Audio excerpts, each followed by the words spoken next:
So hey guys, welcome back. Hope everybody's having a good day today. The sun is finally coming out here. We're getting some clouds rolling in, but it's been a really nice first half of the day at least. We've been getting a ton done today. We had a bunch of stuff to do inside, some normal cleaning. We need to clean the kitchen, we swept the floors, all that good stuff. This little guy just had lunch and we came back outside for a few. We've got some more chores to do up here. But we thought we'd make sure the sun's not in his face. We thought we'd take a couple minutes and show you guys around and just kind of give you a quick tour on everything that we've been doing this year. Some things you haven't seen, going over some things that you have seen a little bit of and how it's all going. So come take a walk with us and we'll show you.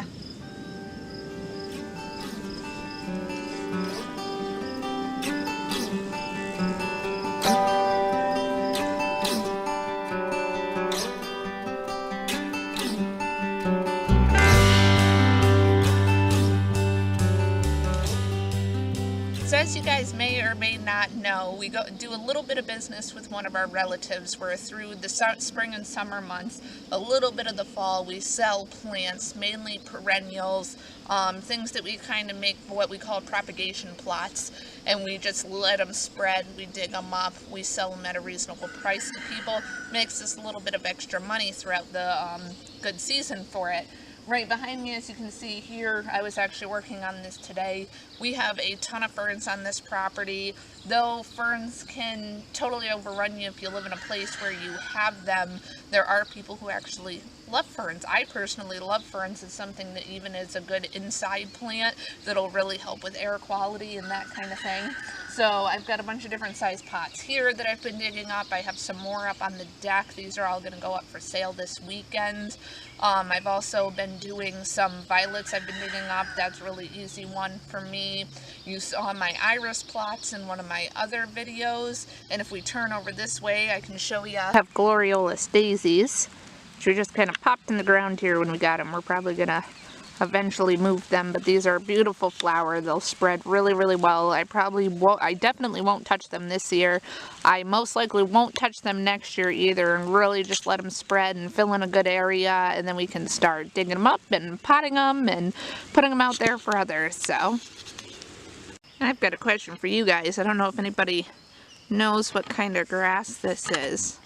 I started digging it up and making a nice little patch of it over here because it looked really pretty. It's got some nice red color in it, if you can see, and it tends to, these are some smaller ones, it tends to get pretty big, and some of them as they get bigger seem to lose the red, others keep it. But if I bring you right over here real quick, there's this guy here that the leaves seem to grow the exact same way, but it doesn't have much of the red. I'm wondering if it's the same one or not, but if those are it, it's something that I'd like to keep because it's a pretty nice grass. You can see it in there, and this one is very large. This clump you're looking at here is probably 6 or 7 inches tall and like 2 basketballs around or so. And if we take a look around the vegetable garden, I planted some different border plants along with the mint that we did the other day. I've got all along the edges, I have different patches of marigolds, especially one right here. This is right outside my potatoes, because marigolds supposedly, I've never tried it before, but supposedly help for deterring moles from coming into your garden, and they also act really good as a sacrificial plant for insects and things. The insects will tend to attack the marigolds before they actually attack your vegetables, so it kind of gives you a chance to see that they're there and start doing something about it before you lose any crops. And if you look right in front of them while we're here, if I can find them, as you can see, more anthills. My potatoes are starting to come in. Got a few there. They're all along these lines here. I have a line of red potatoes and then a line of Katahdin potatoes right now. They're just starting to poke up. There's a good one here in front of you. Those are from the red potatoes. The ones in the back are the Katahdins. We've had a very young male deer, probably one of last year's babies, that seems to be living in our yard, and he keeps coming through my garden out here. I've got to put up some sort of a fence. I came out here and yelled at him a couple times, but he sneaks around and he thinks you're not here. But otherwise, for him, for other pests, and just to try it in general, we thought about it last year and never did it. But what you can see right here in front of you, this little guy here, is actually a ghost pepper. I have 2 on each side of the garden, 2 on the far end, 2 on the long end, and 2 on this end. Outside the garden, I'm going to kind of, getting into where we're in the grass and the weeds here, but I'm going to put little fences around each one to mark them off, because ghost peppers, you got to be really careful with planting those. It's something you don't really want to even be brushing up against the plant, but they're supposed to do really well with keeping insects from flying through the air away from them, hi sweetie, any mammals away from them, that kind of thing, because of how strong they are.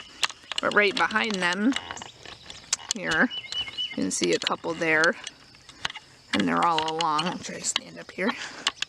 We have lines of other hot peppers here, which I chose to put those in lines along the edge of the garden for the same reason. We're growing them for food, but they'll help deter pests anyways. We have jalapenos, habaneros, and chilies. Chris loves his hot peppers, and they're good for drying out and seasoning and that kind of thing. But otherwise, in another line, I've got a mix of different kinds of tomatoes. We have early girls and grape tomatoes in there with sweet peppers that are along here. I've started mulching some of them with our grass clippings, but I've got to mow the lawn again to get some more long ones like that to be able to mulch the rest of them. Our onions are actually doing really well, probably from the soil test. If you saw how well our phosphorus and potash were out here, we have sweet onions in this patch that are coming up. They're coming up really well. And then on these 2 lines here, if you can see it along the dirt, we've got red onions that are coming in. I planted those a little bit later, so they're a little smaller. We've got 2 different kinds of cabbages that are coming in really well. Our green beans along our trellis have started to come in over here. I'm trying to keep you from shaking too much. Baby's grabbing the camera here. Our green beans are coming in really well.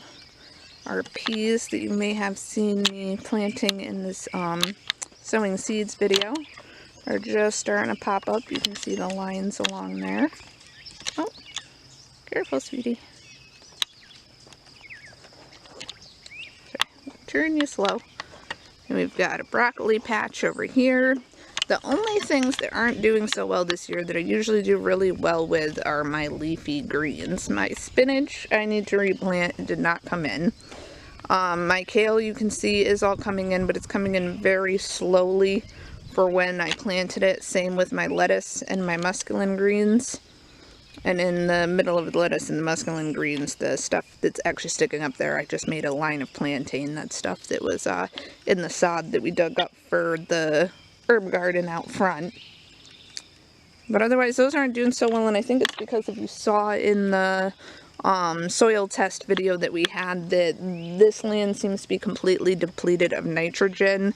In the video I had talked about using blood meal to fix that, but I actually didn't end up using blood meal. I went downstairs and looked through my gardening supplies, and I actually had a new bag of organic bat guano. So I had used that, but I'm thinking that that's my problem with these leafy greens, is the leafy stuff really likes a lot of nitrogen.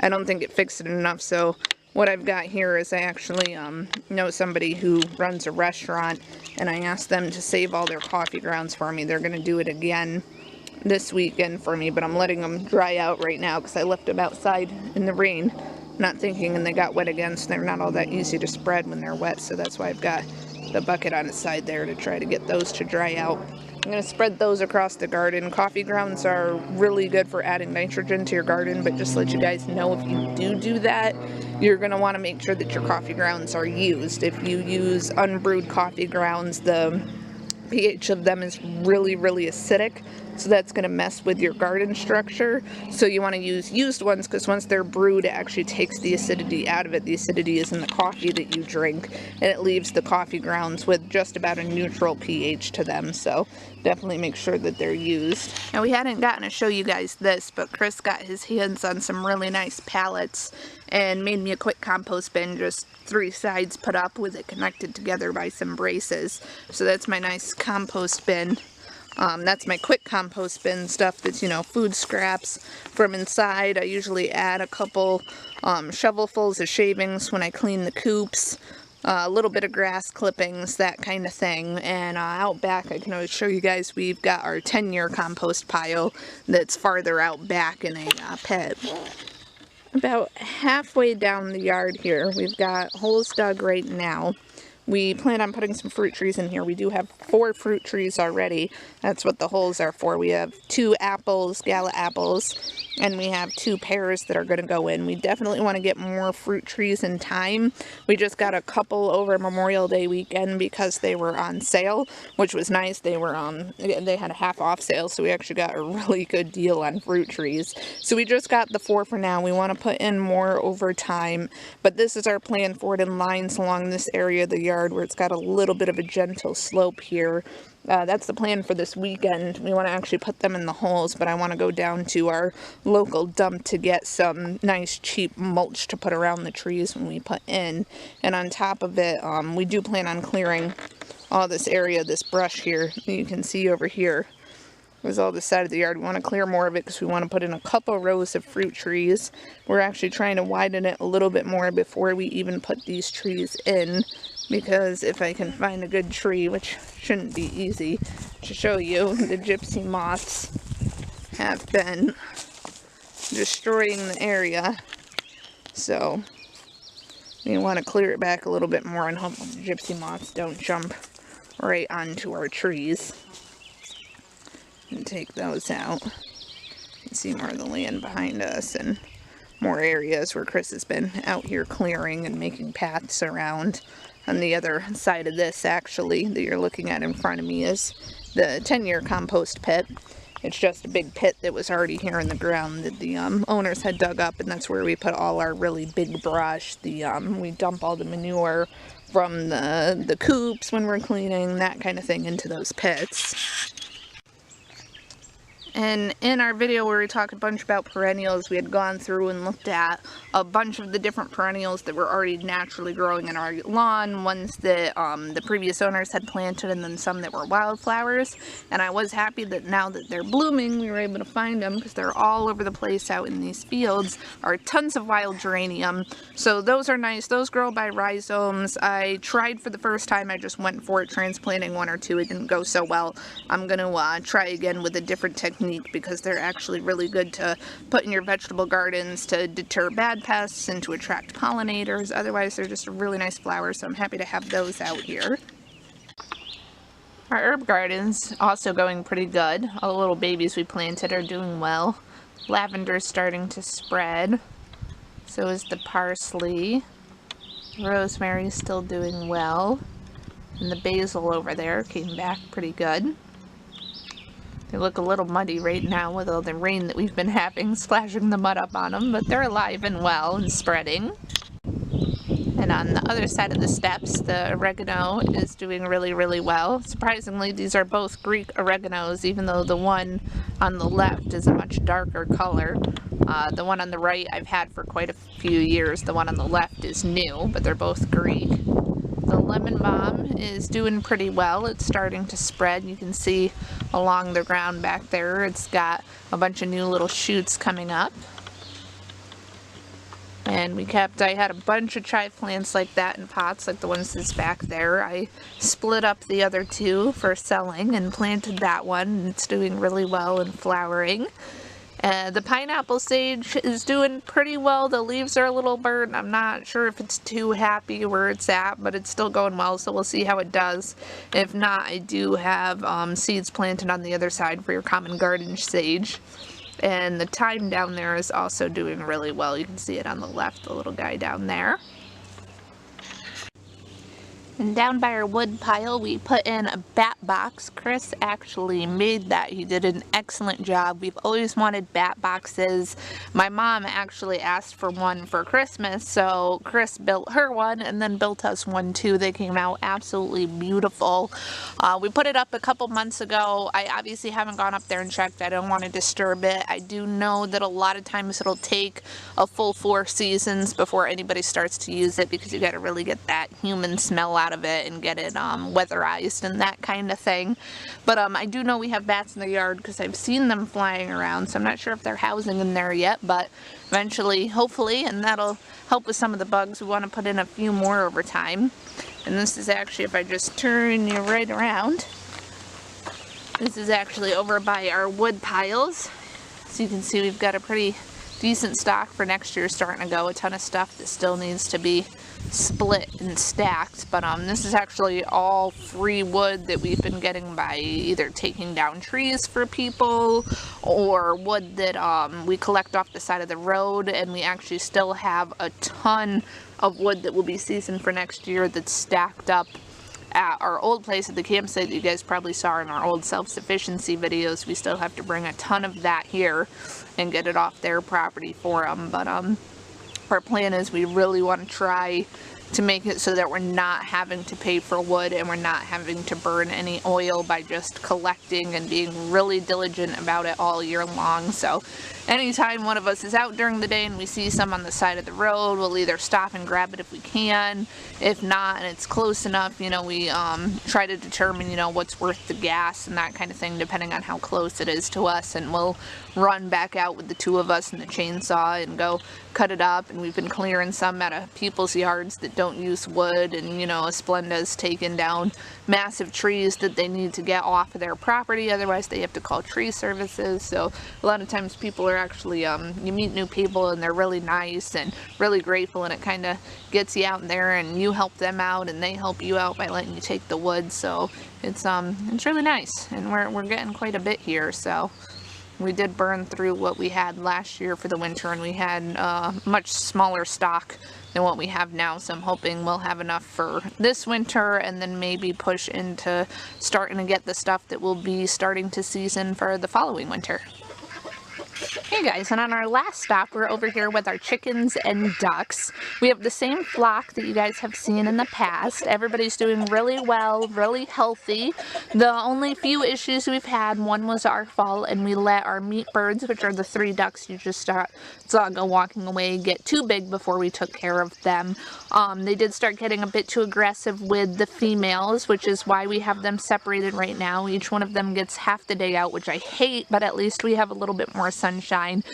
There were 4 of them. We've taken care of 1. We have to do the other 3. That'll probably be a project for this weekend, and that way we can go back and get the females. They're full-time outside. We have 1 male duck that's actually in with the females. He's who we're going to keep, so that if we ever want to breed the ducks or anything like that, we have fertile eggs.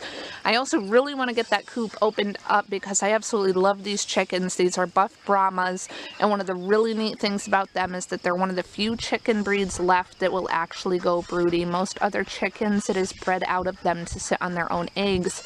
I've had 2 females especially that are constantly trying to sit on their eggs. I feel so bad that I'm pulling them off all the time. I really want to get them breeding, especially because, 1, we want extra chickens, we love them, and also we've been selling off the extra eggs now to help them pay for themselves. That's a chore I actually have to do today. Friday is my pickup day for my customers who buy my eggs, so I have to get those cleaned and packaged up.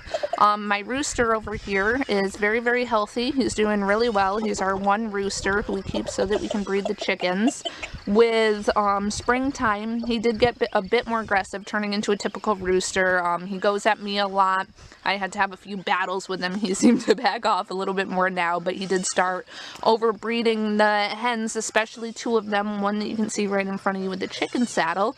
And what's great is when we first moved into this place, I was actually able to get my hands on a free sewing machine from a relative, which was awesome. Thank you so much. They weren't using it. They're not really into sewing. I learned to sew when I was young. I've always wanted a sewing machine, so that was really nice. And it makes it so I'm making my own chicken saddles for them. I'll definitely, when I make the next one, because I've only made a few so far, and I want to put one on all of these hens, stop the problem before it happens. And I'll definitely put up some pictures of that process onto our Facebook page if you guys want to see make a video of it. Otherwise, everybody's doing really healthy, really well. I absolutely love these chickens. They are awesome. The ducks are still doing really well, so everybody's really happy. And then actually, if I turn you, I'll try to turn you slow and not make you dizzy. And we look up there on that pole there, that was actually another gift, thank you so much, is a weather station, which we put that up last week, and it's really nice. It connects right to a screen in our kitchen, and it gives you all kinds of information, predicts the weather, shows you the wind, the peaks, you know, averages over the month. It learns, and I think it'll be really nice because that's going to give us a good idea through the year of how this land acts and what it does, so that we can make better decisions in the future and make the changes that we need to make to give ourselves the best gardens and make our livestock the happier that they can be, especially because we do want to add more animals over time, and we'll of course show you everything as we go.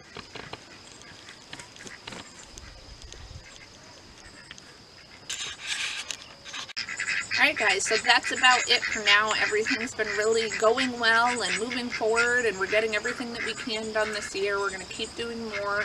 We'll of course show you everything that we do along the way, everything that we learn, everything that we already know, and bring you on this journey. Definitely let me know what you guys think. If there's anything that you want to see more of, if you want me to do a video on something specifically, just let me know. I want to do what you guys want to see, so just let me know. Otherwise, thank you for always supporting us and sticking with us, and we will see you on the next video. Enjoy the rest of your day and your weekend. Bye guys.